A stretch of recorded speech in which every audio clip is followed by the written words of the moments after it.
Bonjour à tous, bienvenue à l'église Elim. Je suis très heureux que vous soyez parmi nous ce matin. Vous qui êtes à distance et vous qui êtes en présentiel, soyez les bienvenus. Avant de commencer par la louange, nous allons remettre tous ces instants dans la main du Seigneur. Priez pour nos besoins, priez pour nos frères et sœurs qui sont malades et priez pour notre pays, pour la situation, ce qui se passe en France et dans le monde, ce qu'on voit aussi, tous les troubles. Mais nous avons un sauveur, nous avons quelqu'un où nous pouvons nous confier, nous reposer en notre Seigneur. Nous allons prier. Et on prie aussi pour nos familles, nos besoins, notre travail, parce que nous avons un Seigneur qui écoute la prière de ses enfants. Amen. Alléluia. Nous allons prier. Nous allons couvrir la tête et prier pour nos besoins. Alléluia. Merci Seigneur pour tout tes bienfaits, Seigneur. Seigneur, nous t'adressons tous ces requêtes entre tes mains, Seigneur. Que tu puisses nous sonder encore ce matin, Seigneur. Seigneur, vraiment, c'est avec un cœur reconnaissant que nous nous présentons devant toi. Un cœur humble, un cœur de soumission à toi, Seigneur. Vraiment, Seigneur, nous savons que nous sommes dans ta maison, Seigneur. Que tu nous remplis de ton esprit, Seigneur. Que tu nous renouvelles à chaque instant, Seigneur, pour qu'on puisse, Seigneur, avancer avec toi. Merci encore, Seigneur, pour nos familles, Seigneur, pour notre travail, pour toutes choses, Seigneur. Je te remercie aussi pour les personnes qui sont malades, Seigneur. Vraiment, Seigneur, que tu puisses les toucher encore ce matin, Seigneur. Et moi-même aussi, Seigneur. Vraiment, Seigneur, que l'onction de ton esprit, Seigneur, soit déversée sur chacun d'entre nous, Seigneur. Et que tu bénis aussi, Seigneur, notre pays et la situation mondiale actuellement, Seigneur, où toute chose est de point de vue humain, Seigneur, n'est pas bon, Seigneur. Mais nous savons que nous pouvons compter sur toi. Tu es notre sauveur, Seigneur. Et que nous pouvons reposer sur toi. Parce que nous ne connaissons pas nos lendemains. Mais c'est toi notre lendemain, Seigneur. Vraiment, Seigneur, nous voulons soupirer après toi. Nous voulons vraiment, Seigneur, nous reposer vers toi, Seigneur Jésus. Merci encore, Seigneur, pour toutes les personnes qui sont en chemin, Seigneur. Que tu puisses les amener à bon port, afin qu'ils puissent écouter ta parole, Seigneur. Merci encore pour toutes personnes, Seigneur, qui vont venir et qui vont entendre ta parole aussi, Seigneur. Vraiment, Seigneur, nous voulons élever ton saint nom encore ce matin. Sois loué, sois glorifié. Au nom de Seigneur Jésus-Christ. Amen. Amen.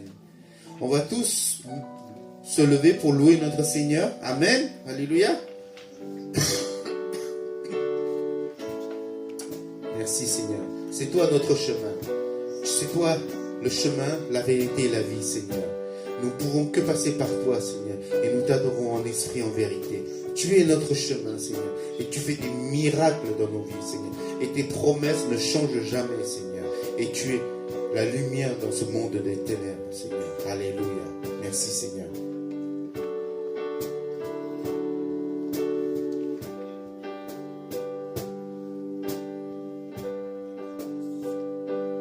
Tu es là, présent parmi nous. Je t'adore, je t'adore. Tu es là, agissant parmi nous. Je t'adore, je t'adore. On reprend. Tu es là, présent parmi nous. Je t'adore, je t'adore. Tu es là, agissant parmi nous. Je t'adore, je t'adore. Tu fais un chemin. Tu fais un chemin, ô Père des miracles. Tu tiens tes promesses, lumière dans les ténèbres, mon Dieu. Voilà qui tu es. Tu fais un chemin, ô Père des miracles. Tu tiens tes promesses, lumière dans les ténèbres, mon Dieu. Voilà qui tu es. Tu es là, tu touches chaque cœur. Je t'adore, je t'adore. Tu es là, tu guéris chaque cœur. Je t'adore, t'adore. Tu es là, transformant toutes les vies. Je t'adore, je t'adore. Tu es là, tu guéris chaque cœur. Je t'adore, je t'adore.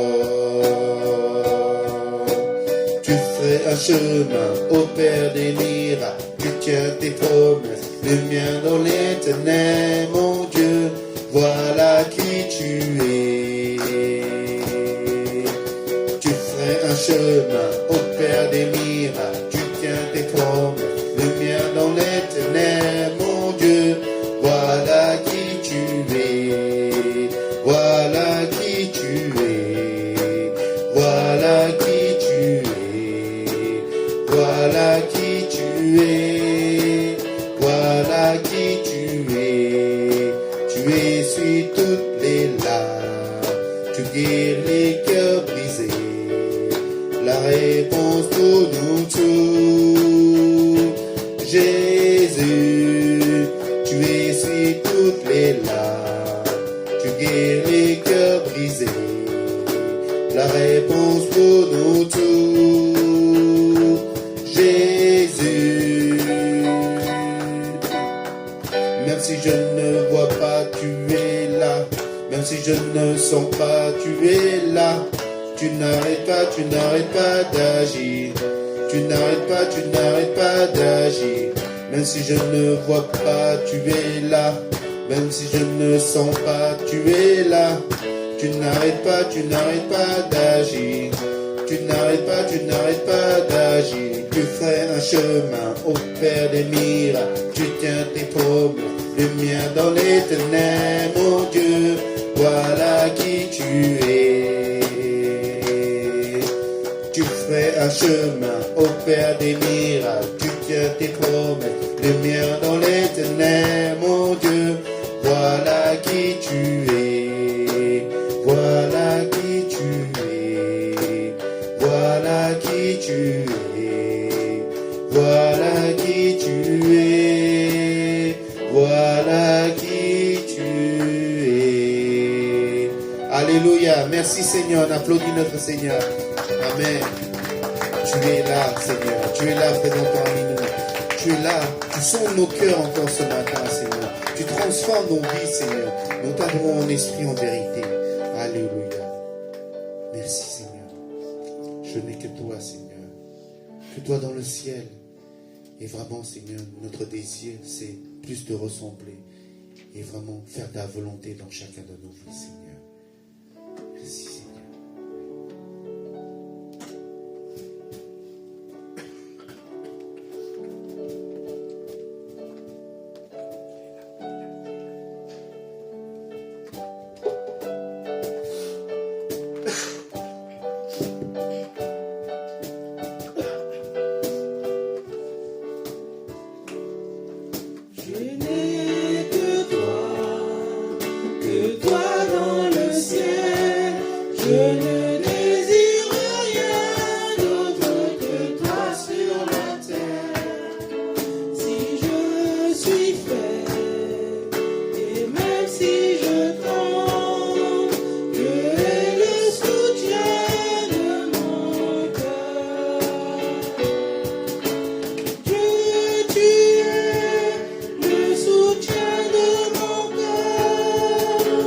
Mon héritage et mon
soutien de mon cœur, mon héritage et mon plus grand bien.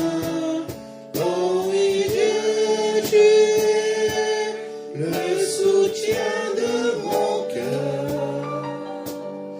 Près de toi, je me sens bien.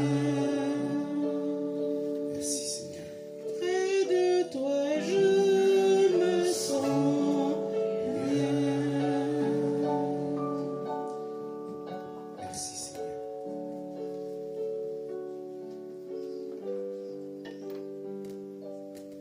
Alléluia.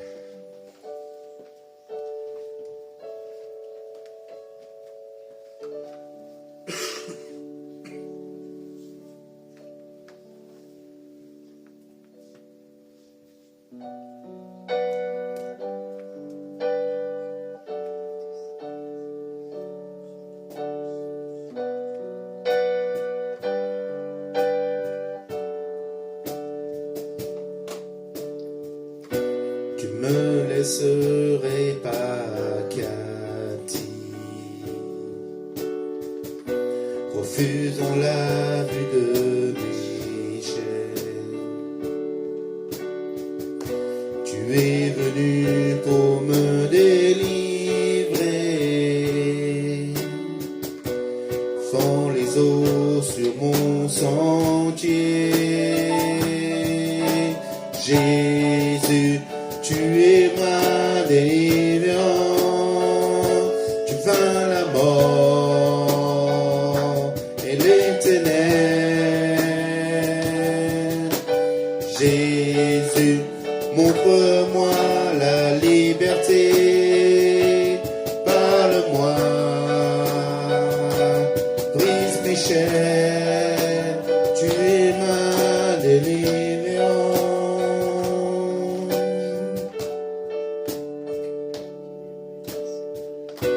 Tu me laisserais sous le jugement, payant la colère de ma dette. Tes bras tendus sont mon secours, ton sang exprime ma valeur. Jésus, tu es ma délivrance, tu vains la mort et les ténèbres. Jésus, montre-moi ma liberté, parle-moi, brise mes chaînes, tu es ma délivrance.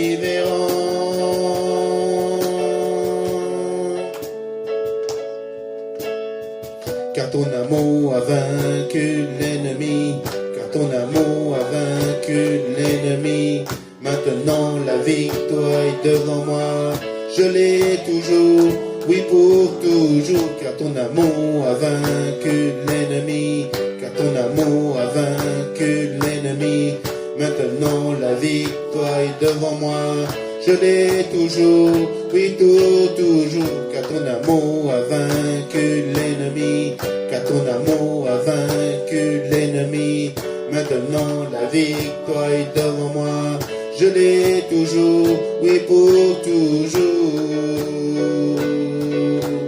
Jésus, tu es ma délivrance, tu vains la mort et les ténèbres. Jésus, montre-moi la liberté, parle-moi, brise mes chaînes, tu es ma délivrance, tu es ma délivrance.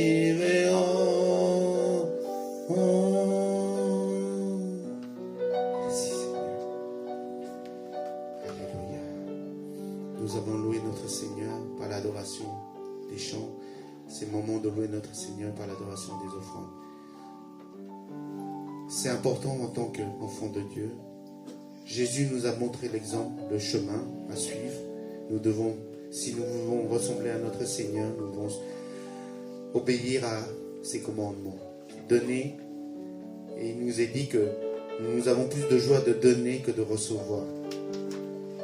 Amen, alléluia. Je demande à la personne d'accueil de passer dans les rangs si vous avez quelque chose à donner pour le royaume de Dieu. Nous allons chanter le deuxième chant. Je n'ai que toi.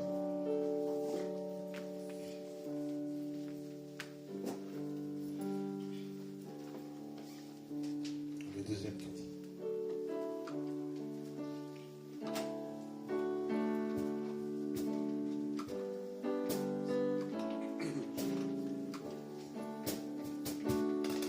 Je n'ai que toi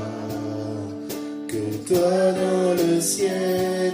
Je ne désire rien que d'autre, toi sur la terre. Si je suis faible, et même si je tombe, Dieu est le soutien de mon cœur. Dieu, tu es le soutien de mon cœur, mon héritage et mon plus grand bien. Oh oui, Dieu, tu es le soutien de mon cœur. Près de toi, je me sens bien.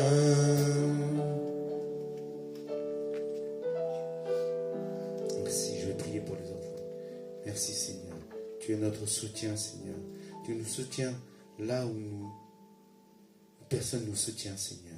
Vraiment, Seigneur, tu es notre réconfort, notre force, notre abri, Seigneur. Et nous voulons nous reposer vers toi, Seigneur. Toi qui as dit, venez à moi, vous qui êtes fatigués et chargés, je vous donnerai ma paix. Donne-nous encore ta paix ce matin, Seigneur. Merci encore, Seigneur, pour toute la grâce et pour toutes choses que tu nous donnes, Seigneur. Seigneur, vraiment que tu bénis toutes les personnes qui ont pu donner pour ton royaume et que tu aides ceux qui n'ont pas pu donner à donner par la suite, Seigneur. Et Seigneur, tu nous apprends aussi de donner avec joie, sans contrainte, Seigneur, parce que tu aimes que tes enfants te donnent avec joie, Seigneur. Merci encore, Seigneur, de bénir chacun d'entre nous et de nous fortifier en toi, Seigneur. Sois élevé, sois glorifié. Au nom de Seigneur Jésus-Christ. Amen. Amen. Bienvenue à tous à Elim. Voilà. On est une oasis.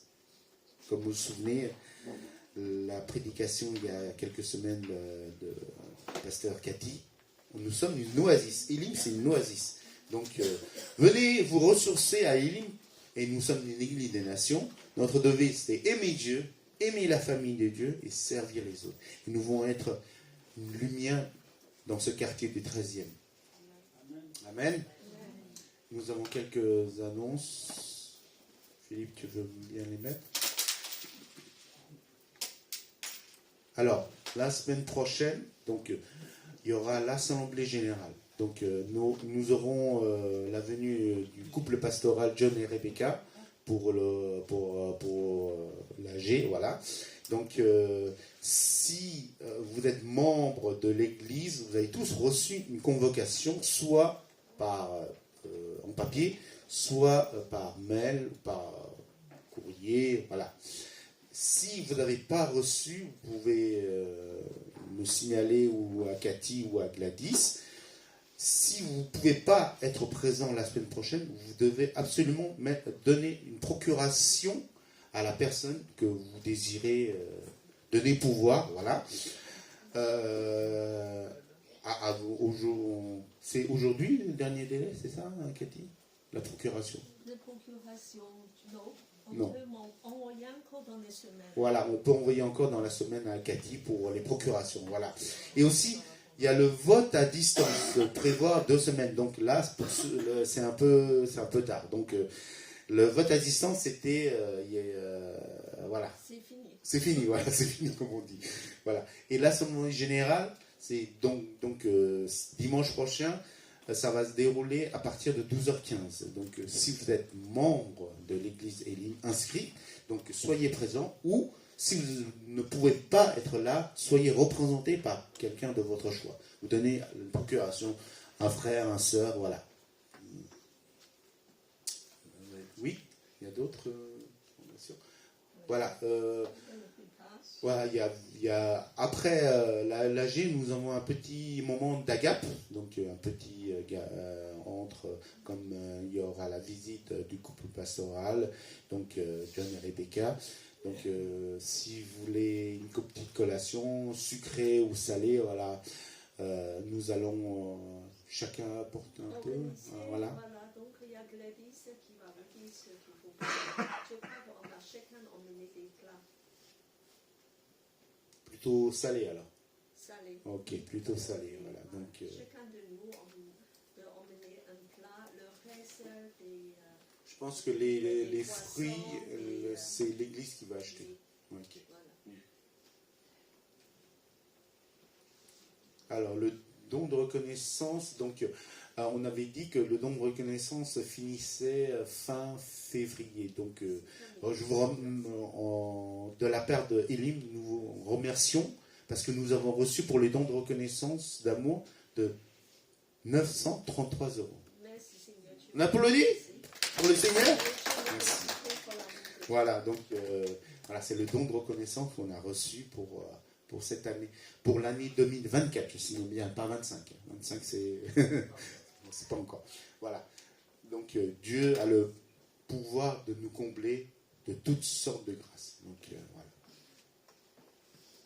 Prie aussi pour Paris. Ça, c'est l'événement qui se déroule tous les mois et tous les premiers mercredis de chaque mois. Voilà, donc c'est bientôt. Voilà. C'est mercredi qui vient. Et Dieu vous invite à venir vraiment de nous faire progresser dans la prière. Pour ceux surtout qui habitent pas loin.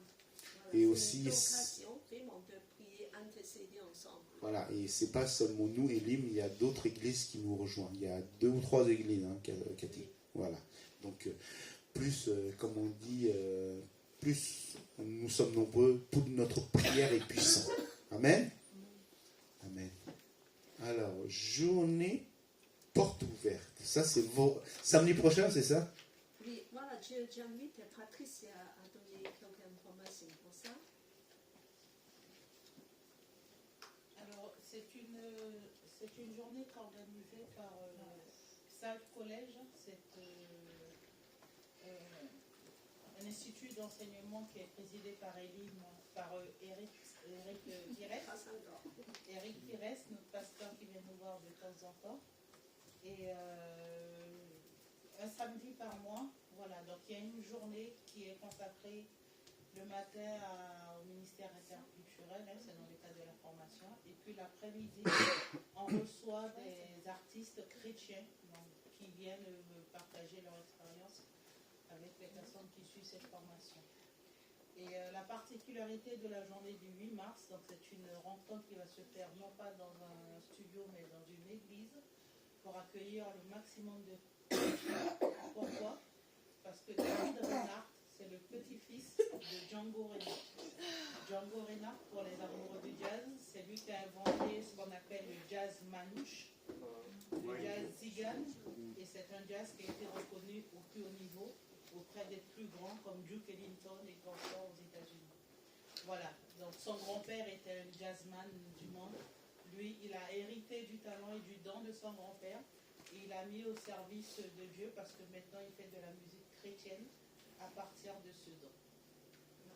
Voilà, donc c'est vraiment quelque chose qui est ouvert à toutes les personnes qui veulent découvrir cet artiste, ce nouveau style musical. Et puis, c'est comme une masterclass parce qu'il va partager son expérience de cette musique. Voilà. Et les horaires essentiellement, Patricia, de la musique chrétienne, zigan. Oui. Et les horaires, c'est ce qui est affiché en... C'est de 14h à 16h. Voilà, c'est de 14h à 16h. Et c'est un annonceur qui passe dans le réseau. On mettra sur Elim Family. C'est tout. Un club d'enfants. Bon. Alors ça, j'invite Gladys à expliquer.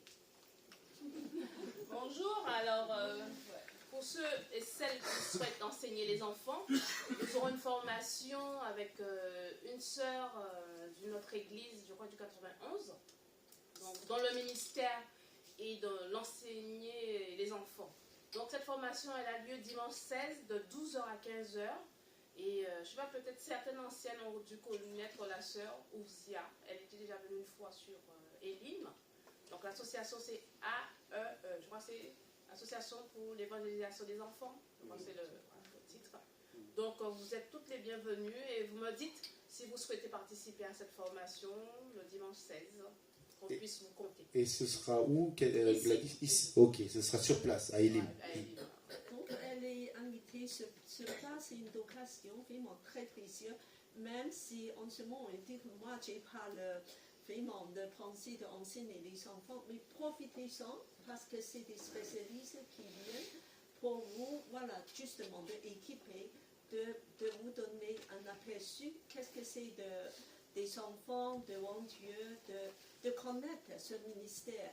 Alors, je invite presque toutes les personnes, voilà, qui s'intéressent de dire que qu'est-ce que je peux faire pour les enfants. Il y a plus en plus des enfants à l'église, n'est-ce pas? Et donc, de profiter-en parce qu'elle est venue ici. Voilà, comme c'est marqué, moniteur, monitrice. Donc les hommes aussi sont conviés. Donc, bon, il n'y a plus d'autres... Ah oui, comme aujourd'hui on est le premier dimanche du mois de mars, donc nous allons partager la Sainte Seine et je demande à Cathy de nous mener dans la Sainte Seine.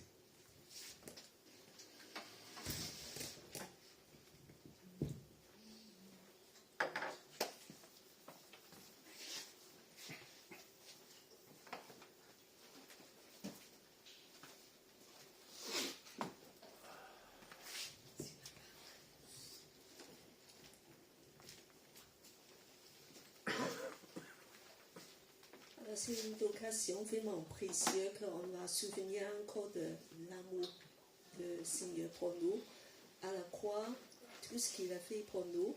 Alors surtout que je voudrais qu'on pense que nous sommes du même corps. Nous sommes tous les membres, nous appartenons au même corps. Donc c'est unité qui est ce matin, que Dieu nous donne la pensée d'avoir l'affection les uns pour les autres. Je demande Seigneur à lire un passage pour nous.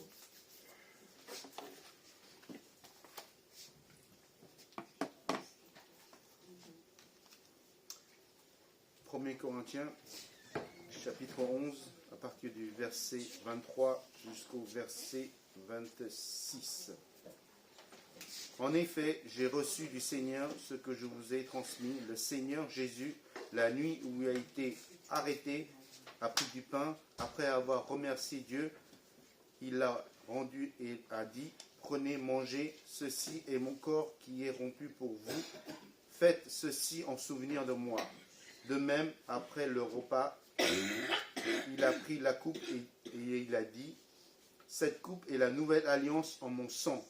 Faites ceci en souvenir de moi toutes les fois que vous en boirez. En effet, toutes les fois que vous mangez ce pain et que vous buvez cette coupe, vous annoncez la mort du Seigneur jusqu'à ce qu'il vienne. Amen. Mais nous sommes du même corps. Et nous voulons passer juste un moment de nous remettre devant la présence du Seigneur, de demander, oui Seigneur, comment tu veux qu'on passe le moment avec toi et avec nos frères et sœurs aussi. C'est à la fois vertical et horizontal. Nous sommes du même corps, nous sommes de la même famille et nous sommes les citoyens du ciel. Et en plus, nous sommes ce temple saint que Dieu est en train de construire. Et nous voulons participer à ce repas avec un cœur reconnaissant. Et on va distribuer ces éléments qui représentent le corps de Jésus, le pain brisé pour nous, dans l'amour. Il nous a aimés avant la fondation du monde. Et le sang versé pour nous, afin qu'on puisse être tous réunis en lui, du même sang, du même corps. Amen. Amen. Je demande les personnes de service de venir de Sylvia et Joanne. Alors, vous allez distribuer le pain. Une personne de ça. Donc, Sylvia, allez. Et je vous demande de trouver une personne que vous ne connaissez pas bien, de partager ce moment avec eux. Tu peux dire comment c'est. Voilà. Parce que c'est justement, Dieu, il veut qu'on puisse être unis au saute. L'unité, c'est qui est primordial à l'Église. Voilà, après on a distribué ces éléments et vous allez chercher une autre personne que vous ne connaissez pas bien. On ne veut pas toujours rester avec les mêmes personnes, de coller toujours aux mêmes personnes. Seigneur dit que nous sommes tous membres les uns des autres. Le plus petit parmi nous sera le plus honoré. Et que Dieu nous aime tous. Et il nous a donné les dons. Alors, et nous voulons vraiment dire que Seigneur vienne de nous unir ensemble dans l'amour fraternel. Voilà. Alors maintenant, ceux qui ont reçu déjà des éléments, va vers une autre personne que tu ne connais pas bien.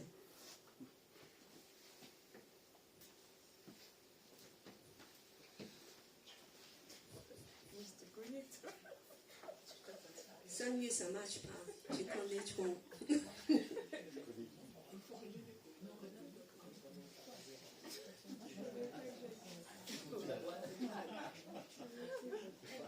Alain, C'est mon nom. je ne connais pas du tout. Alain.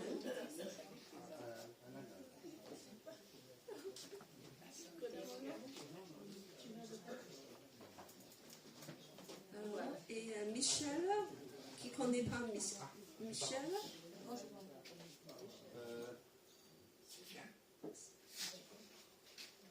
C'est bien. Peut-être tu as rejoint Michel.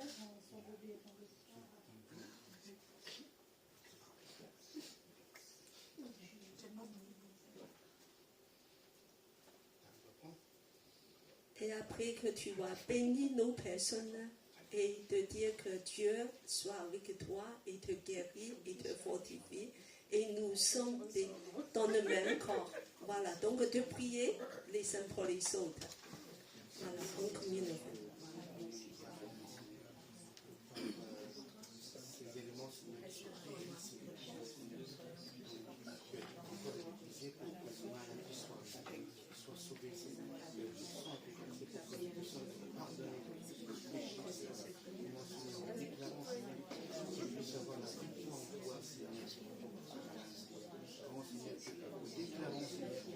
Sois victorieux en toi, Seigneur.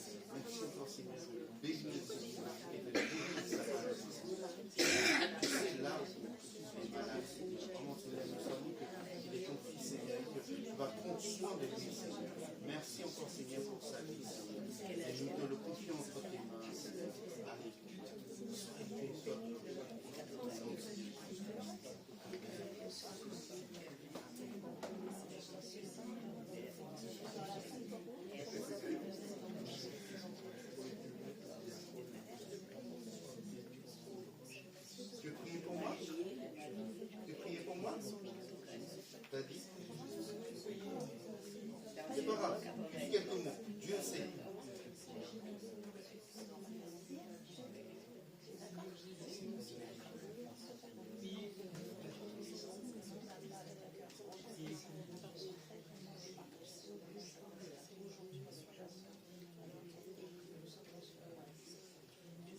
prenez place.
T'as pu prendre de ça, toi?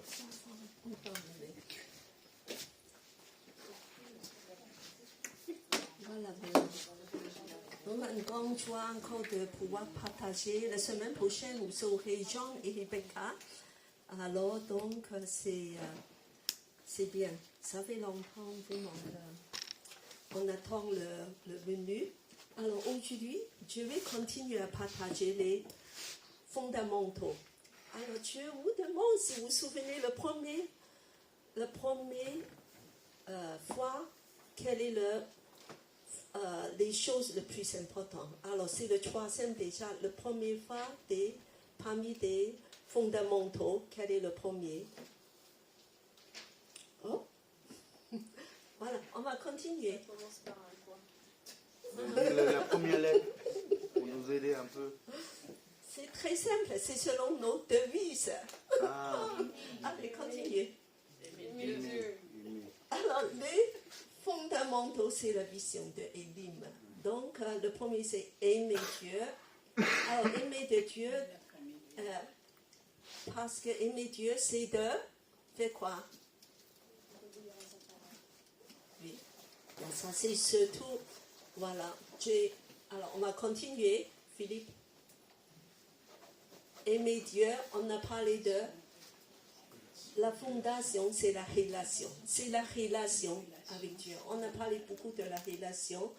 Donc, beaucoup de dialogue, parce que pas de relation sans dialogue.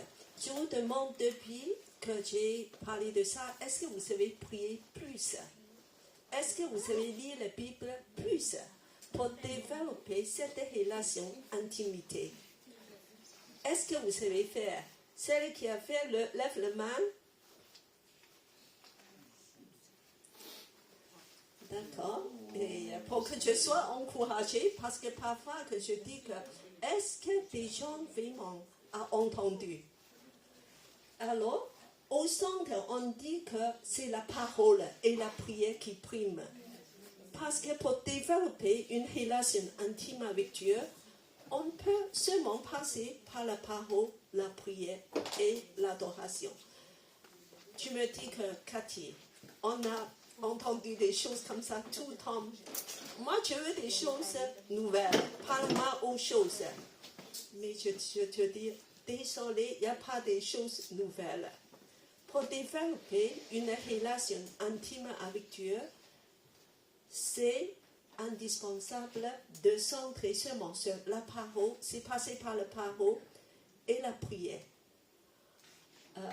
C'est comme que je dis que, alors dormir, manger, alors il faut que tu dors, il faut que tu manges.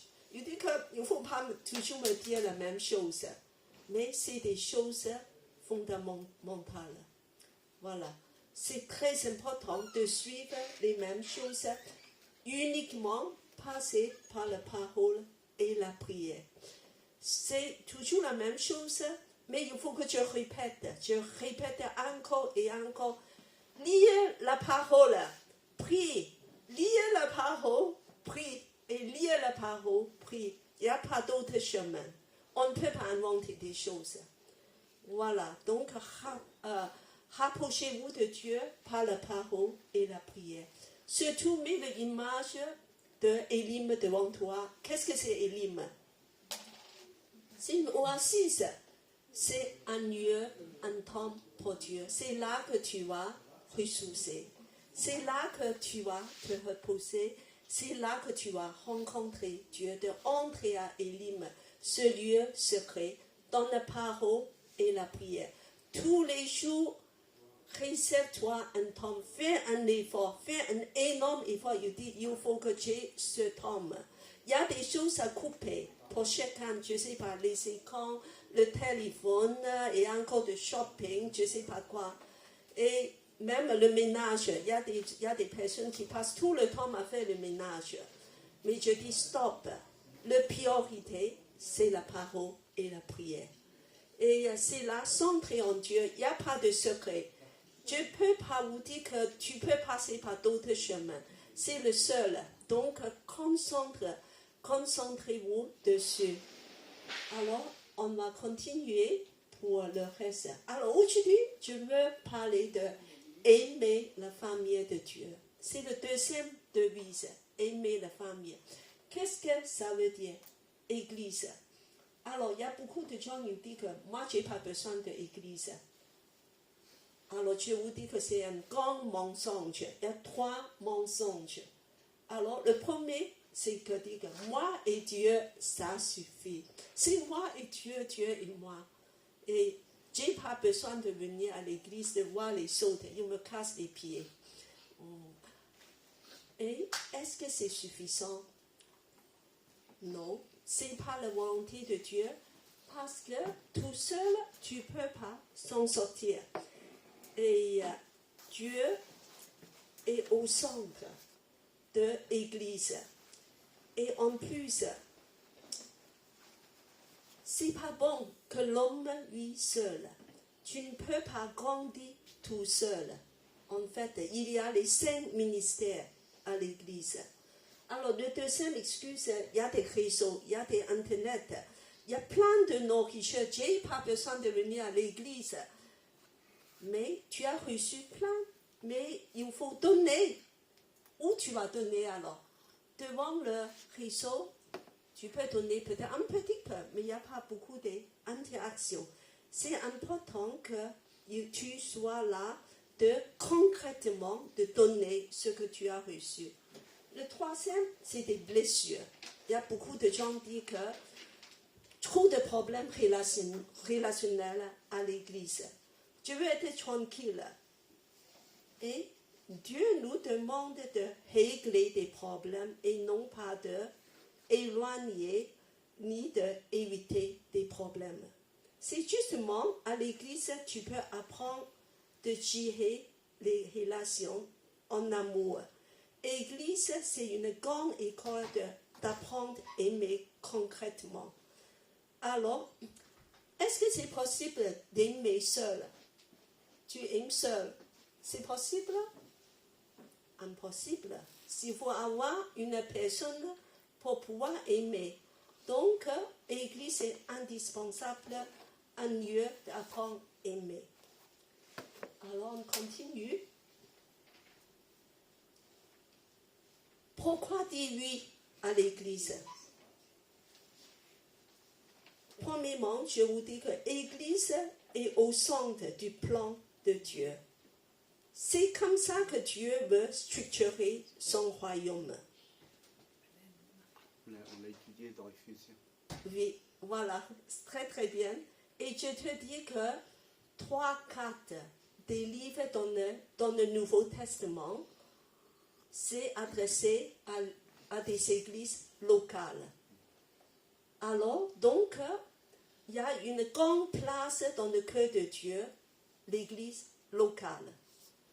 Parce que dans le Nouveau Testament, presque beaucoup des livres, messages, c'est pour l'église locale. Et après, alors, le deuxième point, c'est que uniquement à l'église, dans l'église, on peut vivre pleinement la vie chrétienne. N'est-ce pas? C'est là que tu peux être nourri et édifié, être encouragé et corrigé. On n'aime pas trop être corrigé aussi. Quand tu ne fais pas très bien, il y a un autre frère et soeur qui dit que je ne le pense pas. Et je pense que c'est mieux de faire autrement. Dieu a dit autrement. Donc, on est repris. C'est important d'être corrigé, d'être humble et aussi de trouver la place d'exercer tes dons. Dieu a donné des dons à chaque personne, chaque sans exception. Pour pouvoir exercer, il faut que ça se passe au sein de l'Église pour qu'on puisse grandir en maturité. En plus, ensemble, on peut faire évangélisation, on peut faire plein de choses, on peut faire avancer le royaume de Dieu. Voilà, tout seul, on ne peut pas vraiment faire ça efficacement. Voilà, il y a toutes ces raisons. On va continuer. Alors, je vous demande de lire quelques citations. Alors, de Timothée, le premier, un chrétien sans église est comme le premier. Un orphelin sans famille. Oh, nous avons une famille. Est-ce que tu veux rester orphelin, tout seul? C'est pas la volonté de Dieu.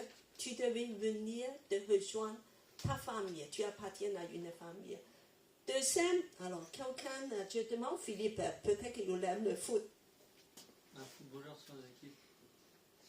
C'est pas trop là. Tu peux jouer, tu peux marquer des buts et avec ton équipe, tu n'as pas, on ne peut pas jouer. Un chrétien sans église, c'est comme que, en fait, que tu es tout seul dans le terrain. Qu'est-ce que tu joues? Il n'y a pas de sens. Et le troisième, alors je demande, Dieu donnait à lire. Un soldeur sans poste. Alors, tu dis que je suis combattant, je suis soldat. Soldat. Ah, Oui, bon, excusez-moi, ça c'est c'est en anglais. Oui, c'est soldier. Voilà, j'ai commencé à mélanger les pensées. Soldat, athée. D'accord. Alors, quand tu dis ça, alors tu donnes quel régiment? Est-ce que tu es dans l'armée de terre? Alors, il dit que je n'appartiens à aucun régiment. Je suis soldat tout seul. Tu peux le battre? Tu peux faire quelque chose? Donc, tu vois, Dieu dit que nous avons des combats à mener. Donc, c'est impossible. C'est pour ça que l'Église est extrêmement importante. Alors, on continue.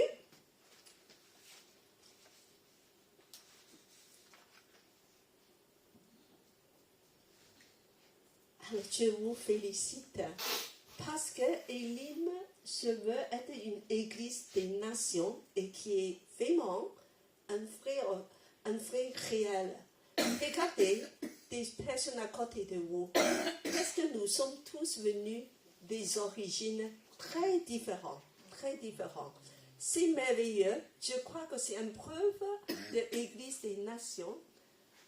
Et le plus important, la première chose à l'église, je veux parler, c'est de conserver l'unité. L'unité, c'est le premier grand thème de Éphésiens. Dès que ça, c'est chapitre 4, le premier sujet abordé, c'est l'unité. Alors, je demande Saint-Louis à lire Éphésiens 4, 1 à 3.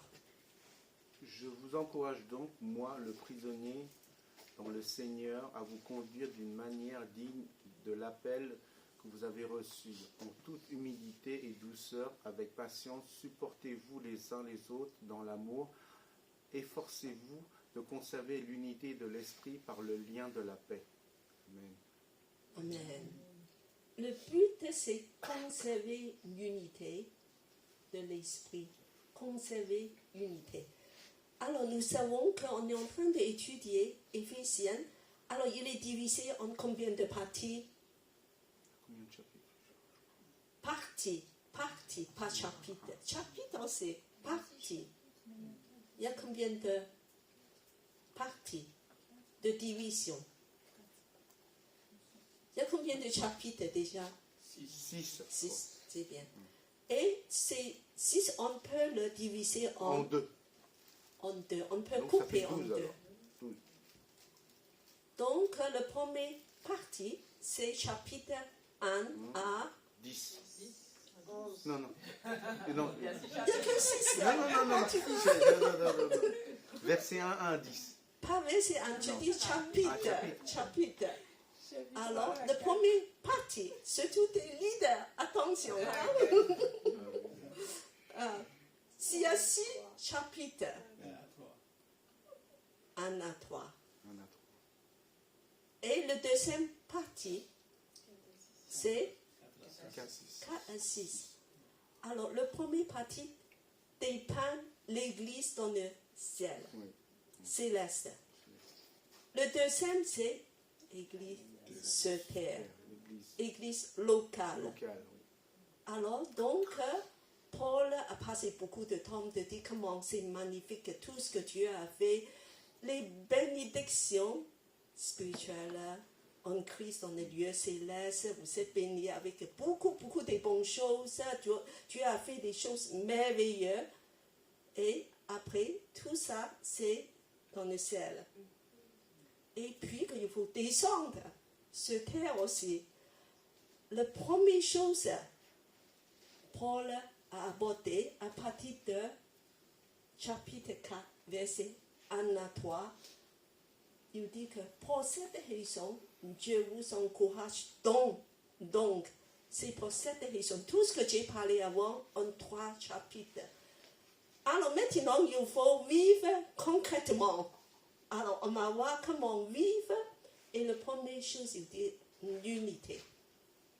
Il met ça sur la table, c'est une unité. Alors, comment pour vivre ça? Premièrement, alors Paul il dit que je suis un prisonnier. Je ne te parle pas dans un hôtel 5 étoiles. Je suis prisonnier. J'ai fait des sacrifices. J'ai payé de prix fort. C'est dans cette place, je vous rappelle, de conduire une manière digne de l'appel que vous avez reçu. L'appel. L'appel, c'est l'appel du salut. Tout ce que vous avez reçu du salut, alors, maintenant, il faut vivre par ta façon de marcher concrètement. Ta conduite, ton comportement pour vivre cet appel. Et puis, alors, il a donné quelque chose d'extrêmement concret. Alors, de vivre en cohérence de les 3 chapitres que vous avez été enseignés, alors il dit aussi que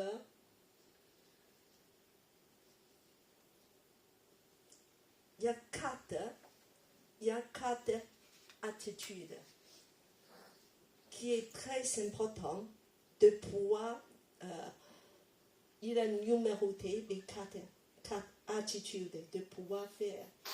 Alors, donc, je vais vous dire, le premier, c'est quoi? Humilité. Étonnant. Il n'a pas dit l'amour, quelque chose de concret, soit concret. Si tu as l'amour, humilité. Humilité. Deuxième? Douceur. Wow. Troisième? Patience, concrète. Patience. Et le 4e, c'est compassion. Supporter. Vraiment de supporter. Ça veut dire supporter vous les uns les autres dans l'amour. Ça veut dire qu'il y a des gens difficiles. C'est la compassion, non? Il y a des gens difficiles. Il faut supporter. Il faut dire que moi, je fais tout pour supporter. Alors, quand il a dit « efforcez-vous », alors, il y a des efforts à faire. Ce n'est pas, ça ne vient pas par hasard tout seul. Il faut faire un grand effort. Il faut faire des sacrifices. Il faut changer la façon de penser. Il y a un changement d'attitude. Alors, humilité, tout ça, moi je pense que Paul a placé la barre très haut. Voilà. Timothée a dit oui. Mais dès le début, et bien que le pas est très haut, mais en fait, cette unité, c'est déjà achevé. Parce que ce n'est pas l'esprit, c'est un don de l'esprit. C'est déjà là, il existe déjà. Tout ce qu'on doit faire, c'est de conserver. Conserver. Donc, il faut faire un effort juste pour conserver, parce que c'est une réalité. Un don, l'esprit a déjà donné. Oui. Alors, je voulais que tu dises à la personne à côté que nous avons le don de unité déjà. Nous avons le don de l'unité déjà. Vous n'avez pas à créer. Il est déjà là. Il existe déjà. Vous savez jusqu'à conserver. Conserver. Alors, conserver humilité. Il faut beaucoup de humilité. Ça veut dire que de dire l'autre personne, peut-être qu'il a raison, peut-être que j'ai tort. Et aussi, l'autre personne est peut-être plus fort, meilleur que moi. Parce qu'en fait, aussi de dire que moi, je veux le placer le plus bas, comme Jésus, qui est venu du ciel à la terre, d'aller jusqu'au fond le plus bas, l'humilité de Jésus. Jésus est notre modèle. Alors, la douceur, ça veut dire que nos cœurs sont remplis de l'amour, de l'affection, de dire que, oh, soit que je vais me mettre dans la place de l'autre personne et de dire que c'est comme ça, mon cœur ne soit pas agité, mais ne soit pas en colère, être en colère, mais beaucoup de douceur et patience. Il faut continuer à faire. Il faut te dire que si il agit mal, l'autre personne agit mal, moi je vais continuer à attendre, d'espérer, ça va changer, parce que je crois que Dieu va toucher des cœurs. Et surtout de supporter les uns les autres. Je trouve le mot supporter, c'est bien parce que ça veut dire qu'il y a des personnes à problème à l'église, il faut le supporter. Voilà. Et il faut tout simplement lui dire que parce que nous sommes dans le même corps, il faut le supporter, les uns les autres. Peut-être que toi-même, tu es cette personne. Sans le savoir. Oui, nous ne sommes pas parfaits. Et donc, il faut supporter. Vraiment, de dire qu'il ne faut pas juste de dire que pourquoi il est comme ça. Parce que l'Église est libre. Voyons, nous sommes venus dans des arrière-plans culturels très différents.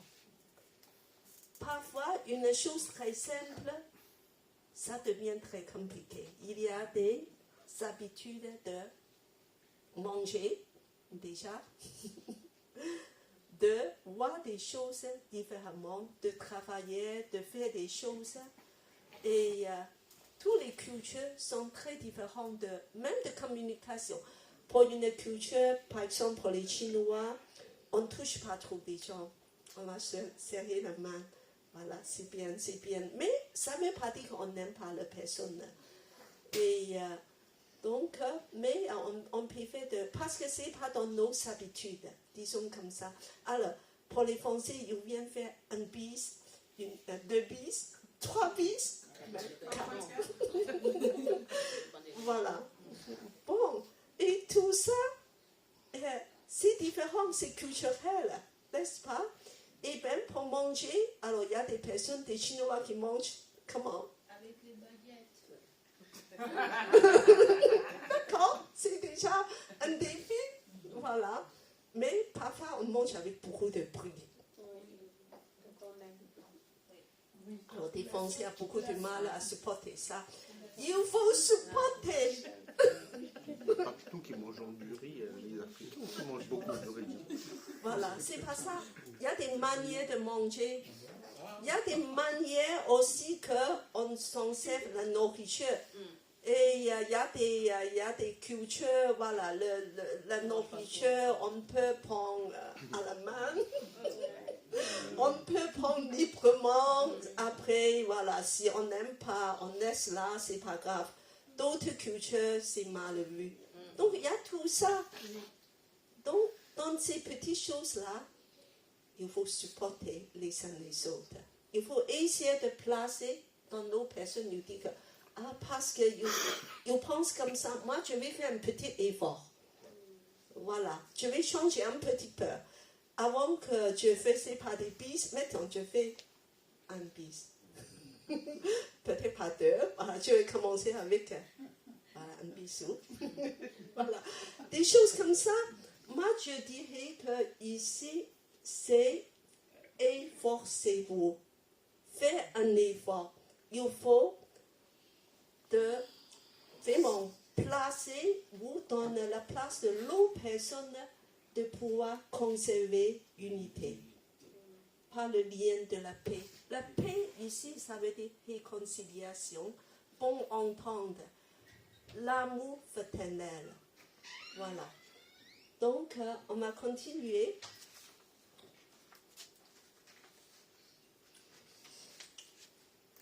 Alors, tu me dis que oui, tout ça, c'est très bien, mais pourquoi il faut vivre cette unité? Je suis avant tranquille. Pourquoi que je ne vais pas dans une église africaine? Tout le monde mange pareil. Tout le monde chante les mêmes chants en dansant, en sautant. Et ici, moi je vous dis, c'est un défi. Vraiment, c'est une preuve d'unité. Église et Élie, c'est une preuve, c'est la première étape sur terre. Dieu il veut démontrer que l'unité peut exister parce qu'après on va vivre dans le ciel pour des éternités. Mieux vaut que maintenant on commence à s'habituer, d'apprendre à vivre les uns avec les autres. Alors, premièrement, je veux dire que c'est à cause de verset Éphésiens 1:10. Qui peut me lire ce verset? Et je demande peut-être Claudia, tu as la Bible avec toi à lire? Éphésiens 2, 1:10. 1:10. D'accord. C'est un verset très important. Éphésiens 1, verset 10. Pour le mettre à exécution lorsque le moment serait venu, à savoir de tout réunir sous l'autorité du Messie, aussi bien ce qui est dans le ciel que ce qui est sur la terre.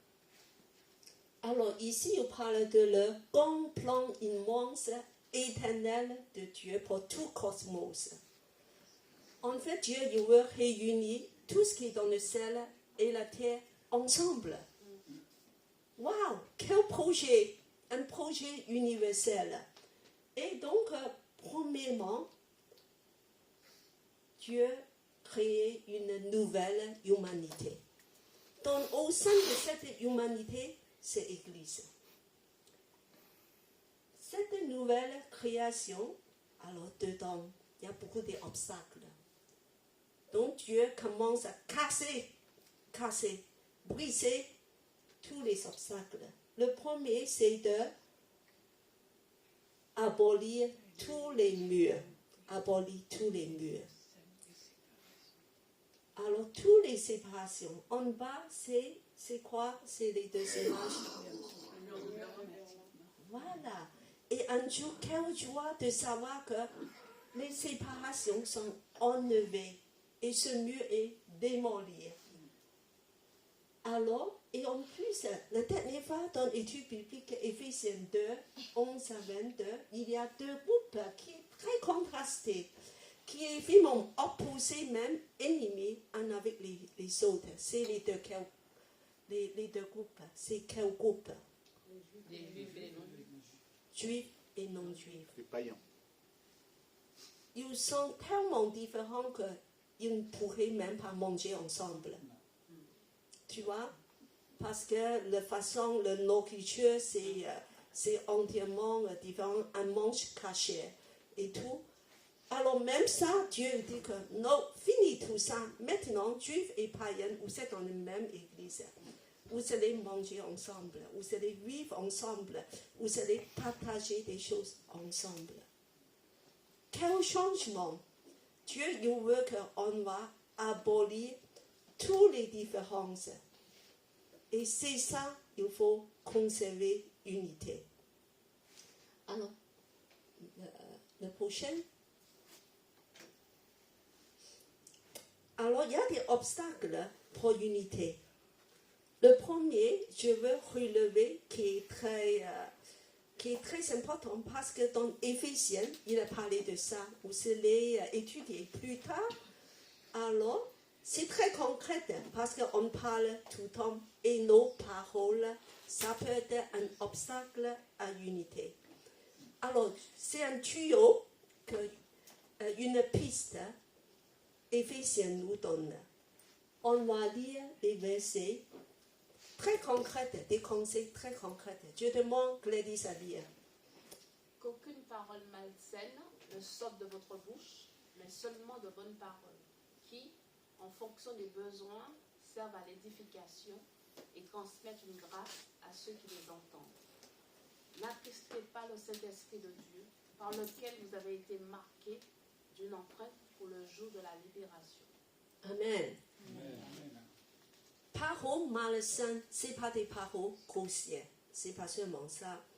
C'est tous les paroles négatives.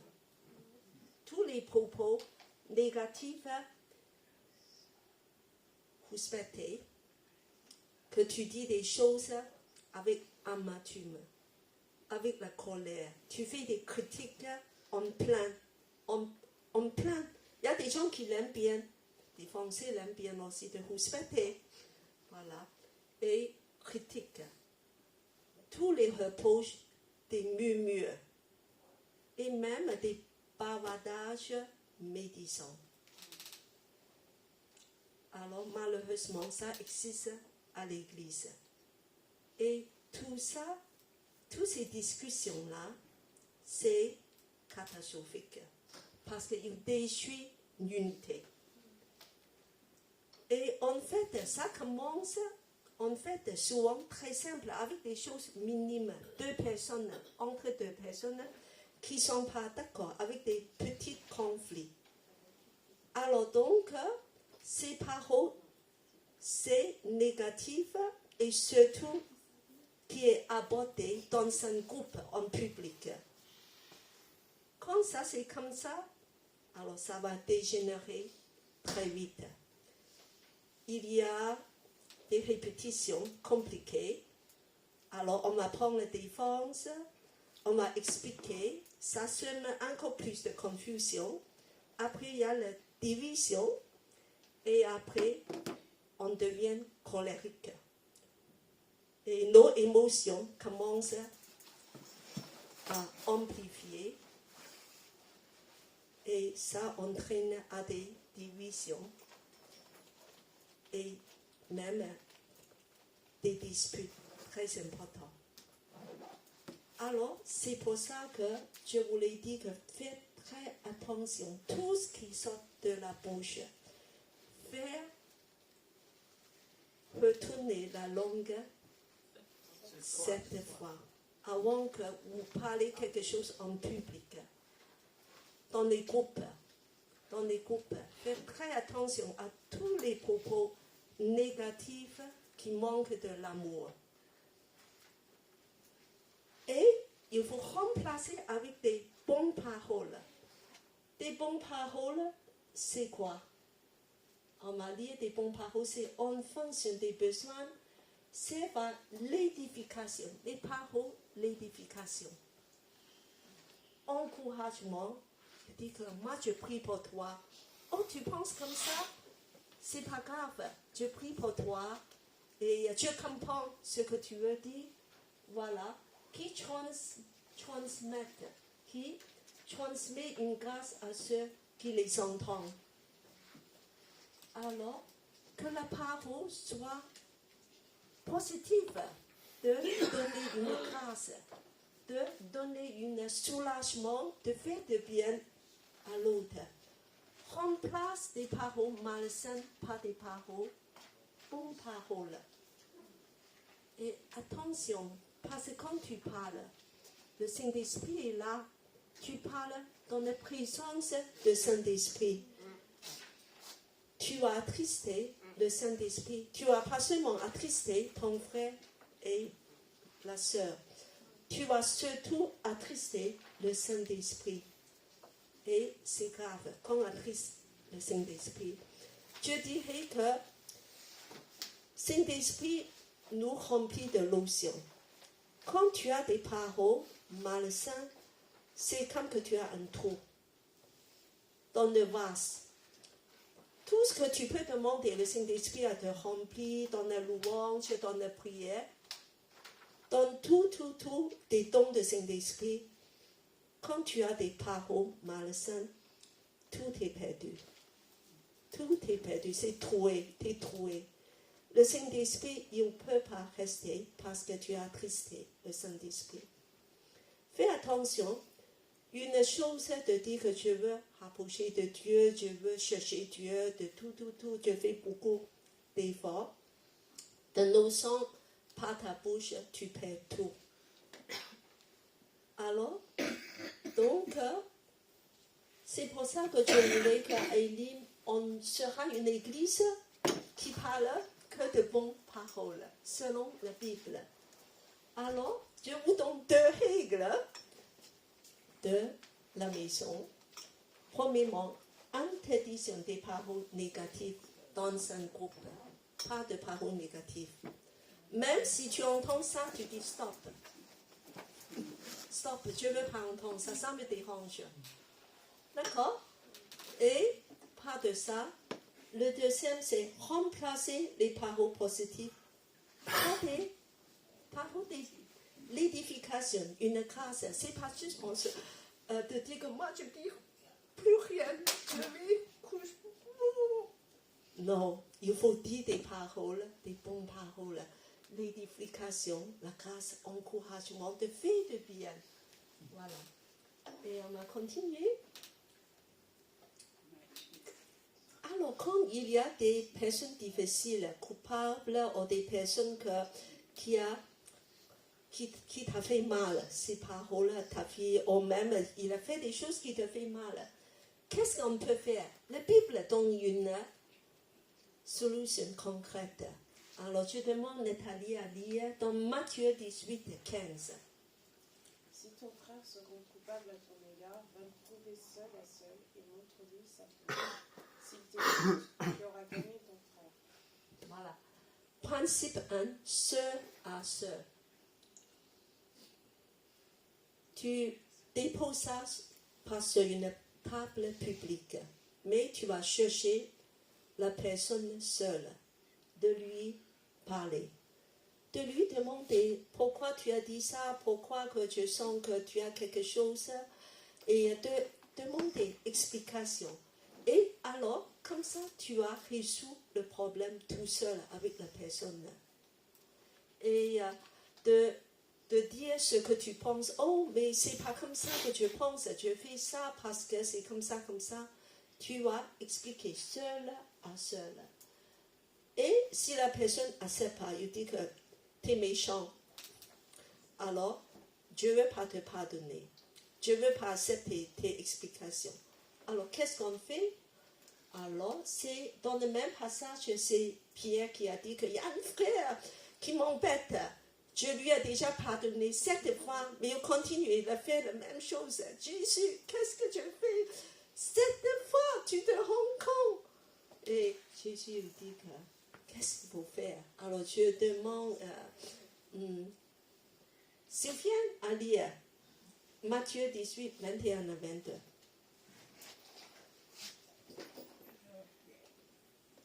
Alors Pierre s'approcha de Jésus et lui demanda: Seigneur, combien de fois devrais-je pardonner à mon frère s'il se rend coupable envers moi? Jusqu'à 7 fois? Non, répondit Jésus, Je ne te dis pas jusqu'à 7 fois, mais jusqu'à 70 fois 7 fois. Waouh, ça veut dire illimité. Il faut continuer à pardonner. Si l'autre personne accepte par tes explications, de dire que moi je vais lâcher l'offense, c'est tout. Et je vais pardonner, je vais supporter et accepter si tel est le cas. Et il ne faut pas sortir des paroles blessantes ou même de faire des reproches. C'est comme ça que Christ nous a pardonné. Jésus est notre modèle. Que, comme il nous a pardonné, on va pardonner les autres aussi.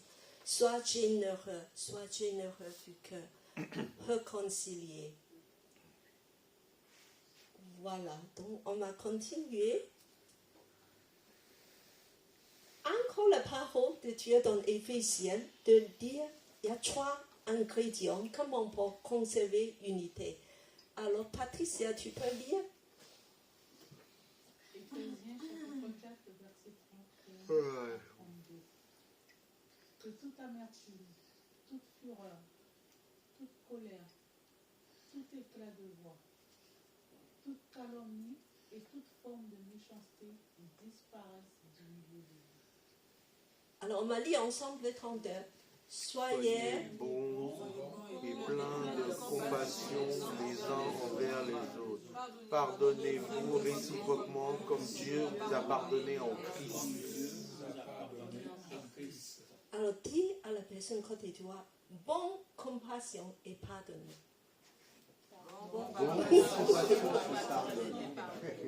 Bon compassion et pardonne. Voilà. Voilà, tu vois, le verset 31, ça commence avec des amertumes dans le cœur.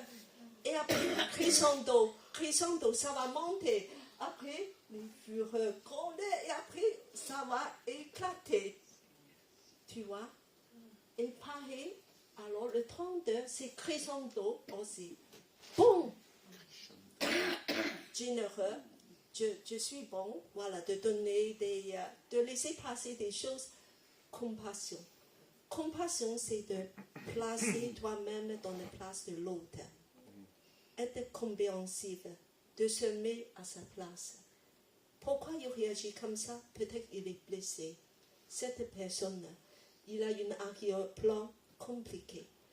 Alors, comme Jésus, rempli de compassion, qui touche son entraille, de sentir la souffrance de la personne et de pouvoir pardonner réciproquement, dans le même modèle de Jésus. Je vous recommande vraiment que c'est une chose très importante de garder l'unité. Sans unité, l'Église ne peut pas grandir, on ne peut pas aller loin. Pas de division, pas de mauvais propos. Et en fait, l'Église, c'est le modèle. La première étape, Dieu veut montrer aux anges et tout l'univers son projet. Une nouvelle humanité. Comment ça devait être parfait, sans obstacle, sans mur. C'est le modèle de réconciliation dans le plan grandiose de Dieu. Alors, il y a des anges qui nous regardent. Et ils seront étonnés. Ils lisent cette petite église avec toutes les nationalités différentes. Mais tu vois comment ils aiment les uns les autres. Plein d'affection, plein d'amour fraternel. Incroyable, Dieu a fait un miracle. On ne peut pas croire que ça peut exister. Alors, est-ce que c'est vraiment nos buts que Dieu va transformer l'Église Elim dans une oasis? Amen. Amen.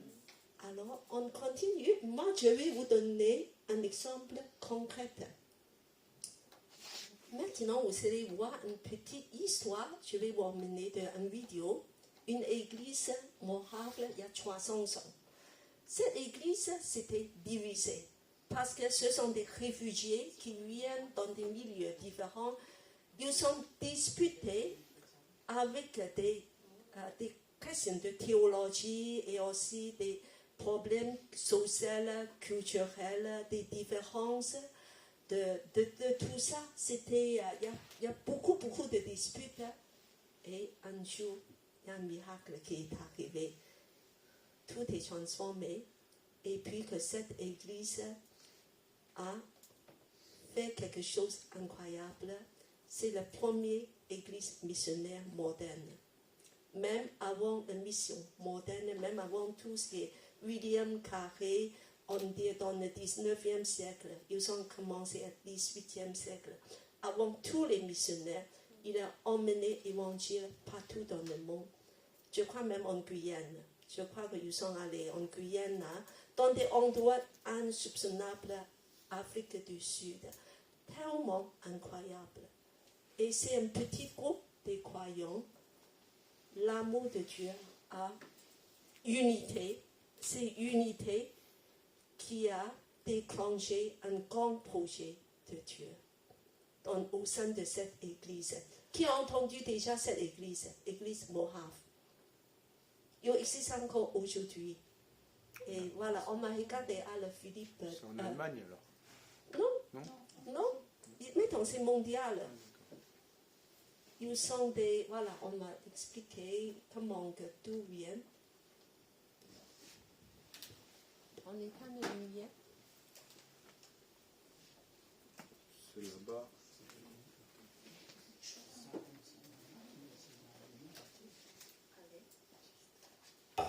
L'histoire d'un feu qui ne s'éteint jamais. Il y a plus de 3 siècles, dans un petit village de Saxe, en Allemagne, une communauté persécutée cherchant refuge trouva bien plus qu'un simple abri. Elle trouva un réveil spirituel qui allait changer le monde et laisser un héritage durable pour l'Église universelle. L'histoire commence au XVIIe siècle avec un groupe de chrétiens appelés les Frères Moraves. Ils descendaient des Hussites, des disciples de Jan Hus, un réformateur tchèque brûlé vif pour ses convictions. Pendant des décennies, les Moraves furent persécutés dans leur terre natale, la Bohême et la Moravie, aujourd'hui en République tchèque. Ils fuyaient d'un endroit à l'autre, cherchant désespérément la liberté de vivre leur foi. En 1722, un groupe de réfugiés moraves trouva un havre de paix sur les terres d'un noble allemand, le comte Nikolaus Ludwig von Zinzendorf. Ce jeune aristocrate pieux, passionné par Jésus-Christ, leur offrit un refuge sur sa propriété dans le village de Herrnhut, ce qui signifie le Seigneur vert. Bien que Herrnhut devienne un refuge pour les Moraves, tout n'était pas paisible au départ. La communauté, composée de personnes venant d'horizons différents, était divisée par des querelles doctrinales et des conflits personnels. Mais Zinzendorf, profondément touché par leur sort, commença à prier avec ferveur pour l'unité et le réveil. Le tournant se produisit le 13 août 1727. Ce jour-là, lors d'un service de communion dans leur petite église, le Saint-Esprit descendit puissamment sur les membres de la communauté. Ils furent remplis d'un profond sentiment d'humilité, de repentance et d'amour les uns pour les autres. Les divisions disparurent et ils furent unis dans un esprit de prière et de fraternité. Ce moment fut considéré comme la Pentecôte des Moraves. Après cette puissante visitation, les Moraves comprirent que leur appel principal était de devenir une communauté de prière. Peu après le réveil, ils mirent en place une chaîne de prière ininterrompue. 24 heures sur 24, 7 jours sur 7, des membres de Herrnhut se relayaient pour prier. Ce qui est extraordinaire, c'est que cette chaîne de prière dura 100 ans.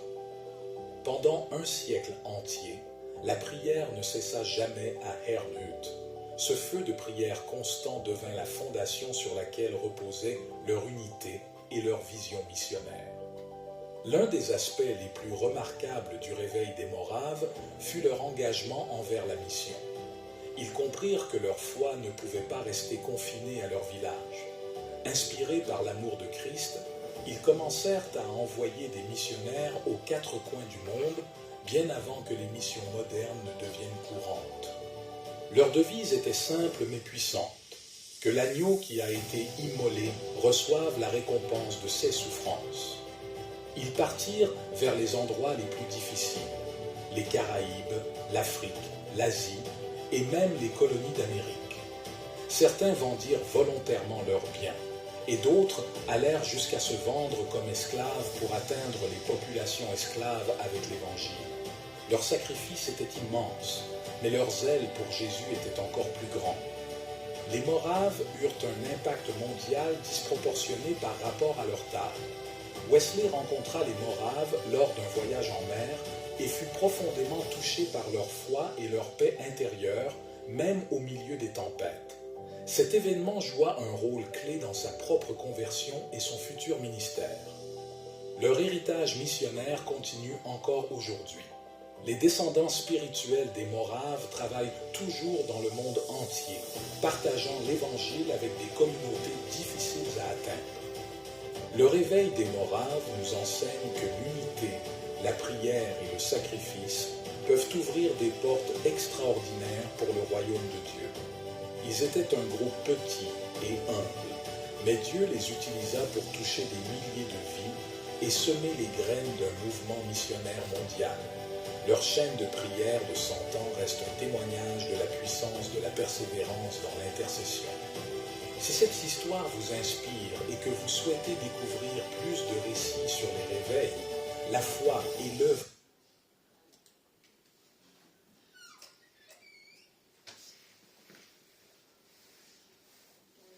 l'unité, l'amour et le privé.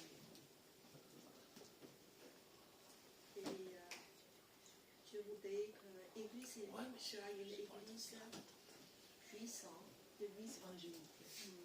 Vraiment que Dieu fait des très grandes choses pour l'Église. Une plénitude, une puissance énorme dans l'Église. Mais il faut qu'on le suive dans l'unité, dans l'amour, comme cette Église qui a vraiment influencé le monde. Alors, et le chant suit. On va, je demande Nathalie à prier par rapport à ce qu'on a partagé et après on va partager un chant.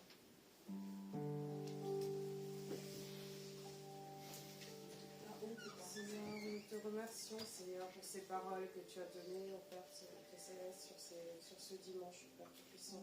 Nous te prions que ces paroles aient un impact sur chacun d'entre nous, Père Tout-Puissant. Que ça sème des graines, au Père Tout-Puissant, qui porteront leurs fruits au sein des lignes. Nous te remercions, Seigneur, pour chaque membre des lignes, Seigneur, pour toutes les choses que tu fais pour chaque membre de cette Église, au Père Tout-Puissant. Et nous te demandons, Seigneur, de nous renforcer, de faire descendre ton Saint-Esprit, Seigneur, en ce lieu, Seigneur. Que nous puissions développer, Seigneur, cet esprit de prière, Seigneur, cet esprit d'unité entre nous, Seigneur. Tu vois la beauté sur chacun d'entre nous, au Père Tout-Puissant, et le positif que nous puissions amener chacun d'entre nous, au Père Tout-Puissant. Donne-nous, Seigneur, cet esprit de sacrifice au Père éternel, afin que nous puissions déverser, Seigneur, sur cette Église, Seigneur, toutes les paroles, toutes les bonnes paroles, Seigneur, toutes les belles choses que tu as mis en chacun d'entre nous, Seigneur. Que chacun puisse utiliser son don au Père éternel pour cette Église, au Père Tout-Puissant, pour montrer l'unité, Seigneur, la multiplicité des nations, Seigneur, que nous pouvons faire, au Père Tout-Puissant. Car c'est comme ça que tu nous appelles, Seigneur, plus tard à vivre dans ton royaume, Seigneur. Il n'y a pas de distinction de couleur, de race, de caractère ou d'unité au Père Tout-Puissant. En chacun d'entre nous, Père, tu as semé le don, Seigneur, un don du Saint-Esprit, Seigneur, qu'il a à développer. Donc je déclare maintenant au Père Céleste, au nom puissant de Jésus-Christ, que tout esprit de timidité, Seigneur, est rompu au sein de cette Église, au Père Tout-Puissant. Nous appelons, Seigneur, chacun d'entre nous, Seigneur, à ouvrir sa bouche, à ouvrir sa parole, Seigneur, à déverser ce que l'Esprit lui donne en ton cœur et en ton esprit, Seigneur. Elim, Seigneur, est une belle Église, Seigneur, où chaque parole, Seigneur, que nous ouvrirons, Seigneur, est comme des parterres de roses, Seigneur, de fleurs, Seigneur, qui sortent de nos bouches, oh Seigneur, et qui remplissent cette église, Seigneur, et qui la montent, Seigneur. Nous te remercions, Seigneur, d'avoir fait d'Élim un oasis de paix où chacun d'entre nous se repose, Seigneur. On accueille, Seigneur, les cœurs meurtris, les cœurs brisés, Seigneur, ceux qui sont malades, Seigneur, ceux qui sont envahis, Seigneur, ceux qui ont connu des blessures, Seigneur, et ton Église, Seigneur, les prend soin d'eux, Seigneur, par le Saint-Esprit, Seigneur, par chaque membre, Seigneur, d'entre nous, Seigneur. Développe cet esprit d'amour au Père Tout-Puissant, que nous continuions, Seigneur, à accueillir les gens, Seigneur, et que Élim soit un oasis de paix et de repos, Seigneur, où chacun se sent restauré. Que ta présence, Seigneur, au sein de cette Église soit encore plus élevée, au Père Tout-Puissant. Nous te glorifions et nous te rendons grâce, Seigneur, pour tout ce que tu fais, au Père éternel. Et soyez libres, Seigneur, au Père Tout-Puissant, Seigneur, d'agir dans cette Église, Seigneur, qu'il n'y ait plus aucune barrière, au Père Tout-Puissant, que ton Esprit Saint agisse, qu'il agisse au plus profond, Seigneur, par l'aide de tes anges, par l'aide, Seigneur, de ta parole. Nous méditons ta parole, Seigneur, en nos cœurs, Seigneur, et nous continuons d'être touchés, au Père Tout-Puissant. Élim sera une église où on verra des guérisons, Seigneur, car tu l'as donné à chacun d'entre nous, au Père Tout-Puissant. Élim sera une église, Seigneur, où nous verrons, Seigneur, l'avancée, la prospérité, la joie, le bonheur et l'amour parmi nous, au Père Tout-Puissant. Nous te remercions et te bénissons au nom puissant de Jésus-Christ. Amen. Amen. Je vous invite à vous lever.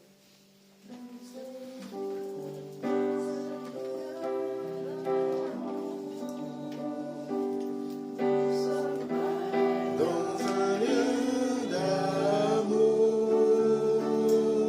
notre esprit est uni avec l'Esprit de Dieu. Nous sommes un dans un lien d'amour. Au point. Nous sommes un dans un lien d'amour. Nous sommes un dans un lien d'amour. Notre esprit est uni avec l'Esprit de Dieu.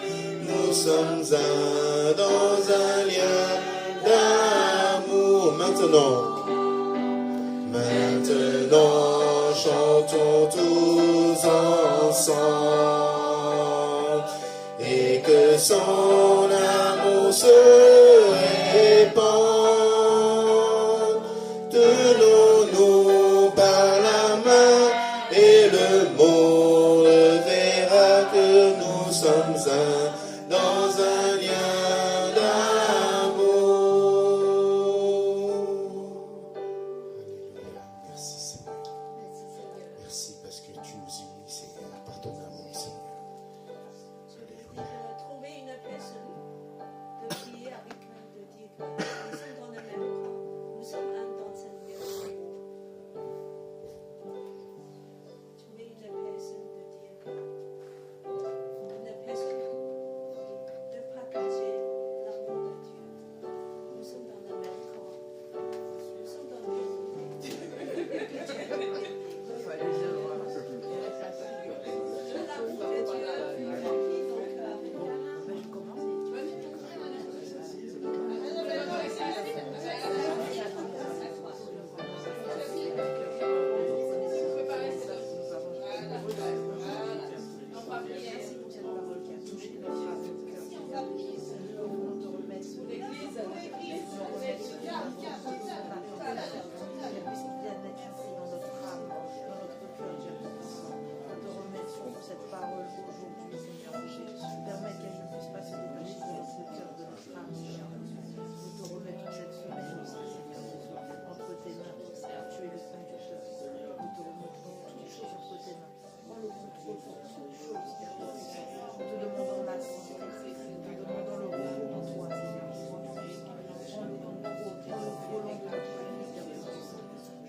Pour notre maison, pour notre métier et pour l'église de l'église aussi, Seigneur Jésus, pour ce que nous devons comprendre, Seigneur Jésus.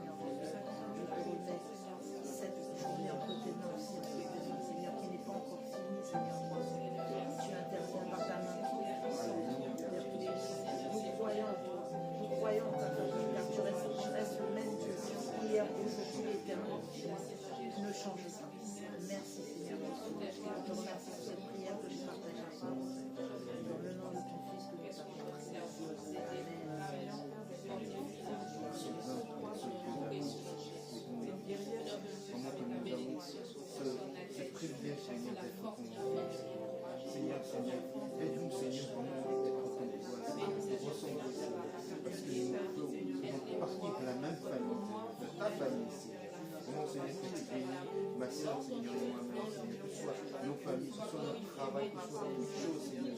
sois à la tête de nos familles, Seigneur. Dans chaque discorde, Seigneur, que tu puisses les régler, Seigneur, parce que nous sommes dans ton amour, Seigneur, et que toi, Seigneur, tu es à la tête de nos maisons, Seigneur. Vraiment, Seigneur, que tu bénis ma soeur, Seigneur, ses enfants, Seigneur, son mari, Seigneur. Vraiment, Seigneur, que tu prends soin d'elle, Seigneur, pour son travail, pour sa santé, Seigneur. Toutes choses, Seigneur. Nous savons, Seigneur, que rien ne peut ravir les choses de ta main, Seigneur. Je te demande ta protection sur ma soeur, Seigneur. Vraiment, Seigneur, que tu la combles de ton amour, tu la combles, Seigneur, de tous ses besoins, Seigneur. Merci encore, Seigneur, pour toute sa fidélité envers toi, Seigneur. Merci, Seigneur, pour ce que tu vas lui donner encore, Seigneur. Nous te remercions, nous te disons merci d'un cœur reconnaissant. Merci au Seigneur propre Saint. Vraiment, Seigneur, vraiment, nous te dédions, Seigneur, toute cette journée entre tes mains et que nous te confions aussi cette semaine entre tes mains, Seigneur. Sois élevé, sois glorifié. Au nom de Seigneur Jésus-Christ. Amen. Que le paix de Dieu, la joie, le lien de l'unité nous remplit de joie. Amen. Tout le dimanche est terminé. Soyez bénis et vivez fortifiés et vivez en paix. Amen.